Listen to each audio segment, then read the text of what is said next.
स्वतंत्र भारत के प्रथम प्रधानमंत्री और आधुनिक भारत के शिल्पी शाहजहां के नाम से पुकारे जाने वाले पंडित नेहरू जी के जन्मदिन को हम बाल दिवस के रूप में मनाते हैं, क्योंकि पंडित नेहरू बच्चों से काफी प्यार करते थे। बच्चे भी उनके प्रति अटूट श्रद्धा रखते हुए उनको चाचा कहकर पुकारते थे। पंडित नेहरू जी जब भी बच्चों के बीच जाते थे तो वे खुद बच्चे बन जाते थे। इन्हीं सभी खूबियों के कारण नेहरू तमाम नेताओं से अलग थे। पंडित नेहरू जी का जन्म 14 नवंबर 1889 को एक इलाहाबाद के कश्मीरी धनाढ़ ब्राह्मण परिवार में हुआ था। उनके पिता मोतीलाल नेहरू एक जाने माने वकील थे और उनकी मां स्वरूप रानी एक गृहिणी। पंडित नेहरू 3 भाई बहनों में इकलौता भाई थे। उनकी बहन विजया लक्ष्मी संयुक्त राष्ट्र महासभा की अध्यक्ष थी। पंडित नेहरू को पढ़ाने के लिए एक अंग्रेज शिक्षक रखे गए थे।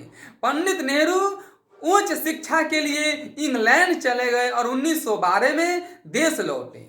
देश की दयनीय स्थिति को देखते हुए उन्होंने अपना जीवन आजादी की लड़ाई में लगा दिया। जिनका लालन पालन फूलों की सेज पर हुआ था, उन्हें देश सेवा के लिए कांटों की सेज अपनाई। भोग का जीवन छोड़कर त्याग का जीवन अपनाया और आखिरकार आजादी की लड़ाई रंग लाई और 15 अगस्त 1947 को देश आजाद हुआ और आजाद भारत के प्रथम प्रधानमंत्री पंडित नेहरू जी बने। एक बार की बात है कि विपक्ष के सभी लोग नेहरू जी की आलोचना कर रहे थे और कह रहे थे कि ये कोई मामूली व्यक्ति नहीं है, इनके पूर्वज मुगलों के यहाँ कोई मामूली नौकरी नहीं करते थे। यह बात आपस में तू मैं होने लगी। तभी नेहरू जी सबको शांत कराते हुए बोले कि यही तो मैं कहना चाहता हूं कि मैं एक मामूली व्यक्ति हूं।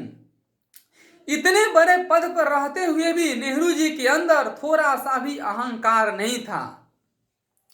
जब कोई आजादी की लड़ाई में जेल जाता था तब नेहरू जी उनके घर पहुंचते थे। क्योंकि जब कोई जेल जाता था तो घर के सारे सदस्य घबरा जाते थे, बच्चे परेशान हो जाते थे और नेहरू जी जाकर उन लोगों को समझाते थे और कहते थे कि आजादी की लड़ाइयां हम सब लोगों को मिलकर लड़नी है। आजादी के लिए जेल जाना गर्व की बात है, ये तो फख्र की बात है। इसमें जश्न होना चाहिए, न कि मातम।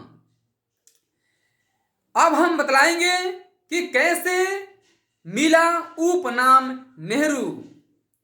जब मुगल सल्तनत डगमगा रही थी और अंग्रेजों का प्रभाव बढ़ रहा था, तब दिल्ली के सुल्तान फारूक सियर कश्मीर यात्रा पर गए। वहां उनकी भेंट राजकौल से हुई। उनसे प्रभावित होकर सम्राट ने उन्हें दिल्ली बसने का न्योता दिया। जब सम्राट ने उनको न्योता दिया और राजकौल जब दिल्ली आए तो उनको सम्मान में एक हवेली और जागीर देकर सम्मानित किया गया। यह हवेली और जागीर यमुना नदी से निकलने वाली नहर के किनारे बनी थी। इसी नहर में रहने के कारण राजकौल को नहरू लोग कहने लगे और कालांतर में यही नहरू शब्द उनके वंशजों में नेहरू शब्द के रूप में विख्यात हो गया। धन्यवाद।